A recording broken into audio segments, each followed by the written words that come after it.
Boom, what's up, team? So this module is a little bit different. It's on something that everyone should do, but it's on something that people rarely do: emergency management planning. But when it comes to living a safer pattern of life, I think this is one of the most important things we need to learn how to do as protectors.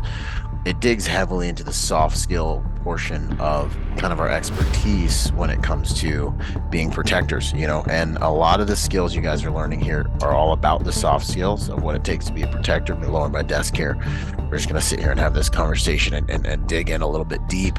But so if you live in an area that gets a lot of snow, your emergency management planning matrix will have to deal directly with that risk, wind, power outages, earthquakes, fires, wildlife considerations, human threat scenarios, intruders, everything having to do with these things. A cyber attack that shuts down the internet.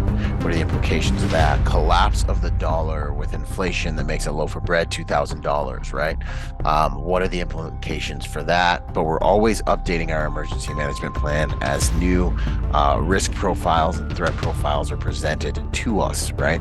And you want to think all the way through the equation. So in a situation where there's social unrest, right? Cop kills a black guy in your neighborhood, BLM's going crazy, right? Unrealistic? Not really. What is your procedure for social unrest in your environment? What happens if you do end up in a forced encounter, troops in contact, all that types of things, all those different considerations.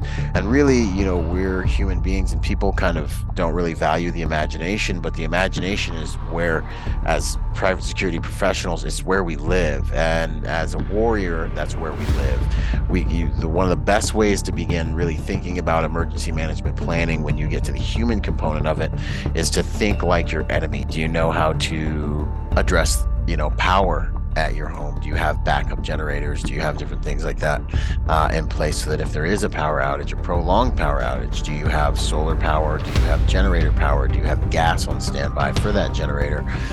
You want to have procedures in here, procedures for how to move in case of a fire, down on your knees, feeling walls for heat, things like that. You want to have procedures for how to use a fire extinguisher.